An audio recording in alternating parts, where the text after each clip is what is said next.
ಗಳು ಸರ್ಕಾರದಲ್ಲಿ ಇದ್ದೇ ಇರ್ತದೆ. ಅನೇಕ ಸಂದರ್ಭಗಳು, ಕಾನೂನಿನ ಸಮಸ್ಯೆಗಳು, ಇಕ್ಕಟ್ಟುಗಳು ಸಚಿವರ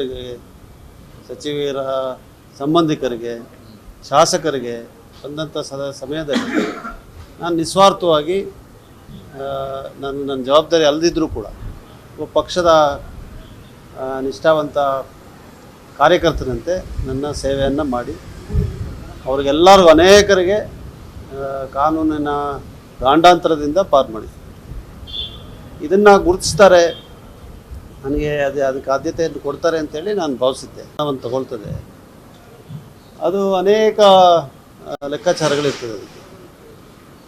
ಅದು ಕೆಲವೊಮ್ಮೆ ನಮಗೂ ನಮ್ಮ ತಿಳುವಳಿಕೆಗೆ ಮೀರಿ ಕೂಡ ಇರ್ತದೆ. ಅದಕ್ಕೆ ತಲೆಬಾಗಿ ಶಿಸ್ತಿನ ಕಾಂಗ್ರೆಸ್ಸಿನ ಒಬ್ಬ ಕಾರ್ಯಕರ್ತನಾಗಿ ಕೆಲಸ ಮಾಡುತ್ತೀನಿ ನಾನು. ಅದಕ್ಕೆ ನಾನೇನು ಅದಕ್ಕೆ ವಿರೋಧ ಮಾಡೋದಕ್ಕೆಲ್ಲ ಹೋಗೋದಿಲ್ಲ. ಅದರಿಂದ ಅವ್ರು ಏನೇ ಜವಾಬ್ದಾರಿಯನ್ನು ಕೊಟ್ಟಿದ್ದಾರೆ ಇವತ್ತು ಅಥವಾ ಮುಂದಕ್ಕೆ ಏನು ಜವಾಬ್ದಾರಿ ಕೊಡ್ತಾರೆ ಅದನ್ನು ನಿಭಾಯಿಸ್ತೀನಿ, ನೆರವೇರಿಸ್ತೀನಿ. ಮತ್ತು ಇವತ್ತು ಹೊಸ ಸರ್ಕಾರ ಬಂದಿದೆ. ಮಾನ್ಯ ಮುಖ್ಯಮಂತ್ರಿಗಳು ಅನೇಕ ಮುನ್ನಾಲೋಚನೆಯನ್ನು ಇಟ್ಕೊಂಡು ಕೆಲಸ ಮಾಡ್ತಾಯಿದ್ದಾರೆ. ಸೊ ಅವ್ರಿಗೆ ಬೆಂಬಲವಾಗಿ ನಿಲ್ಲುವಂಥದ್ದು ಪ್ರತಿಯೊಬ್ಬ ಶಾಸಕನ ಜವಾಬ್ದಾರಿಯಾಗಿದೆ. ನಾವು ಇವತ್ತು ಕಾಂಗ್ರೆಸ್ಸಿನ ಶಾಸಕರಾಗಿ ಆಯ್ಕೆಯಾಗಿರೋದು, ಕಾಂಗ್ರೆಸ್ಸಿನ ಶಾಸಕಾಂಗ ಪಕ್ಷದ ಸದಸ್ಯರಾಗಿ ಕೆಲಸ ಮಾಡ್ತಾ ಇರೋದು. ಅದರಿಂದ ಅದನ್ನು ಮರೆಯದೆ ನಾವೆಲ್ಲರೂ ಕೂಡ ಜೊತೆ ಸೇರಿ ಕೆಲಸ ಮಾಡ್ತೀವಿ. ಮಾನ್ಯ ಸಿದ್ದರಾಮಯ್ಯನವರು ಅವರು ಇವತ್ತು ಮುಖ್ಯಮಂತ್ರಿಗಳ ಸ್ಥಾನವನ್ನು ತ್ಯಜಿಸಿರುವಂಥ ಸಂದರ್ಭದಲ್ಲಿ ಕೂಡ ಪಕ್ಷದ ದೊಡ್ಡ ನಾಯಕರು, ನಮ್ಮೆಲ್ಲರ ನಾಯಕರು.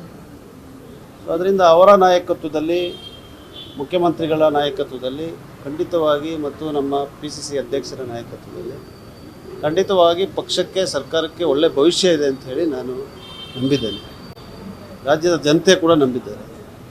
ವಿರೋಧ ಪಕ್ಷಗಳು ಅನೇಕ ವಿಚಾರಗಳನ್ನು ಎತ್ತಿ ಸರ್ಕಾರಕ್ಕೆ ಮುಜುಗರ ಉಂಟು ಮಾಡುವಂಥ ಪ್ರಯತ್ನ ಸಹಜವಾಗಿ ಮಾಡ್ತಾರೆ, ಅದು ಅವರ ಕೆಲಸ. ಅದನ್ನು ಒಗ್ಗಟ್ಟಿನಿಂದ ಎದುರಿಸಿ 2028ಕ್ಕೆ ಏನು ಜನ ನಿರೀಕ್ಷೆ ಮಾಡ್ತಾ ಇದ್ದಾರೆ ಅದರಂತೆ ನಡ್ಕೊಂಡ್ರೆ ಮತ್ತೆ ಸರ್ಕಾರ ರಚನೆಯನ್ನು ಮಾಡ್ಬೋದು. ಮತ್ತು ನಮ್ಮಂಥವ್ರಿಗೂ ಮತ್ತು ಅನೇಕ ಯುವಕರಿಗೆ ಅವಕಾಶ ಖಂಡಿತವಾಗಿ ದೊರಕ್ತದೆ ಅಂಥೇಳಿ ಭಾವಿಸಿ ನಾವೆಲ್ಲ ಕೂಡ ಕೆಲಸ ಮಾಡಬೇಕು. ಬಟ್ ಬಹಳ ಸೀನಿಯರ್ಸು ಬೇಜಾರಾಗಿದ್ದಾರೆ. ಅಂದರೆ ಈ ಮಾನದಂಡಗಳ ಬಗ್ಗೆ ಎಲ್ಲ ಪ್ರಶ್ನೆ ಎತ್ತುತ್ತಾ ಇದ್ದಾರೆ.